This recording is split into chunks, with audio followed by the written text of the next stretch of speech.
Look at the empty stadium now. However, it will be packed with fans on Saturday because the phenomenal Tim Tebow will be running through this tunnel and playing on the Florida field for the last time. March Madness is alive here in Jacksonville, where Cornell and Wisconsin both won their games earlier today, and Duke will take center stage tonight. The Gator men's and women's swimming and diving team swam their way into an NCAA national championship title, but I'm not sure how they do it because the water, it's pretty cold. This weekend, the Gator men's track team had the opportunity to make history, and they did just that, winning their first NCAA indoor championship in Arkansas. I'm Brittany Jones with your Gator Sports Update. Marching over to the NFL, did the Saints go marching in on Sunday with their big Super Bowl win over the Colts, and they are still partying.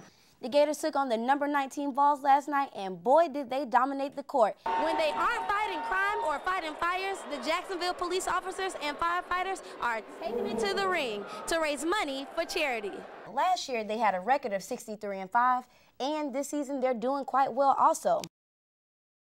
The NFL received an A- for race hiring in 2009. However, we found that in colleges and high schools, the numbers are much lower. Here's what you are used to seeing. Here's what the NFL, now some colleges, and even high schools want to see more of. That is, minority football coaches. Faculty and staff at the college, NFL, or high school level may not be doing their jobs properly when it comes to hiring the best coaches regardless of race. I became a student of the game by visiting different clinics and working with different college coaches in order to be in that position. And I'm still not a high school head football coach. So I've been offensive coordinator for the last 15 years. And his players feel that having a minority coach gives them someone to relate to. It feels like they can get to me more, as like they may know me more as the person I am. But statistics are showing minorities aren't getting a fair shot. After doing research, we found that in our neighboring counties, there are 6 minorities to 13 whites who are high school head football coaches. Here's a list of numbers of minority head football coaches for these counties. Alachua County 2, Bradford 0, Columbia 1, Levy 0, Putnam 1, and Marion 2. We tried to get numbers from all of the counties in Florida, but we found that county school boards doesn't even keep a listing of minority football coaches.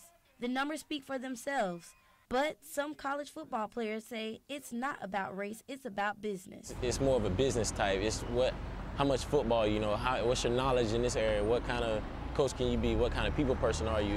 It's more qualities than just being like your visual aspect. Coaching from the sidelines is a great accomplishment for minority coaches since it is less likely for them to get a job in this field. Even retired NFL players experience inequality when it comes to getting a head coaching job. I'm privileged because there were a lot of Caucasians or white males who applied for the same jobs that I've had as a head coach and applied for the same position, but they chose me. We found that there were only 9 minority head coaches in the 2009 college football season, none in the SEC, and 6 head football coaches in the NFL. People want to see changes made, and the change starts now. The Rooney Rule states that an NFL staff has to interview a minority coach for a head coaching job. Minority coaches and players want to see this implemented into high schools and colleges. Reporting from the newsroom, Brittany Jones, WUFT News. The sound of the bagpipes might not have meaning to some people, but for Ocala's Golden Hills Golf and Turf Club, the harmony of the bagpipes signifies a dream to host a USGA golf tournament. After a few years of renovating Golden Hills, it was selected to be the 3rd course in Florida to host the U.S. Women's Mid-Amateur Championship. Our dream was to bring a USGA championship to North Central Florida. There had never been one. The Castro family decided to call a friend, the world-famous golf architect Reese Jones, to redesign the course in 2002. And I knew that it had the potential to be a spectacular golf course. For the USGA to select this course this soon after the redo is quite an accomplishment. The gorgeous 18-hole course demonstrates the characteristics of some of the most famous golf courses in the world. Golden Hills has a new state-of-the-art golf shop with equipment, men's and women's apparel, and golf shoes. The course is surrounded by beautiful Ocala homes where the residents are excited about this huge event. Sure a great place to have such a tournament. It's a beautiful golf course. There are many different places around the country who get to experience the pleasure of hosting a USGA tournament. But for Ocala, it's more than just a tournament.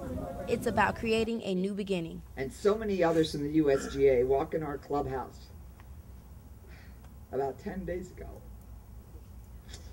My heart started pounding because they had arrived.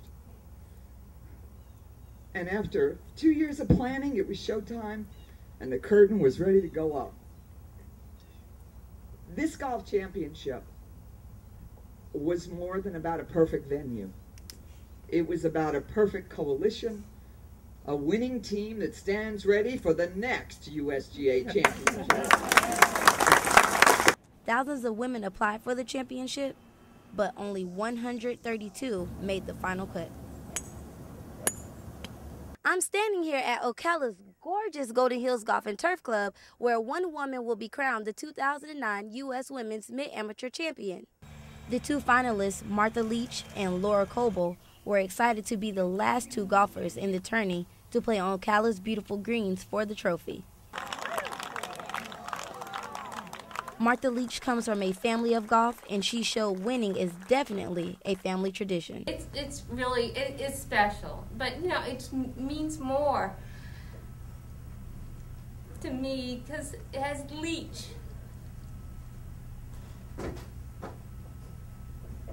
Though many went home without a trophy, they all took a piece of what the people of Ocala call the hidden gem of the Golden Hills Golf and Turf Club. And one day, they hope to hear the sound again of that loud bagpipe for the next championship. Brittany Jones, WUFT News.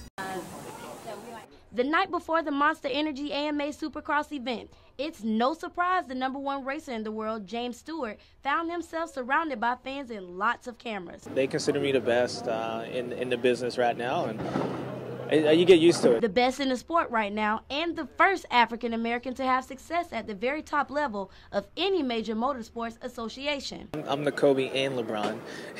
You see, Stewart became interested in motocross at the young tender age of 3 years old. He says he liked it and decided he'd follow in his dad's footsteps. I got in there, my dad, used to race and stuff, so he was my hero, so I just wanted to be like him. It turned out to be one of the best decisions of his life, and some 20 years later, he's being considered one of the greatest racers and one of the most exciting personalities motocross has ever seen, who now has his own reality show. I thought it would be a great chance to, kind of keep it real, but also give my fans a side of something they never seen. And, I just thought it'd be great for the sport to be able to come out and show people who doesn't know about motocross what it is. Brittany Jones, First Coast News, your news leader.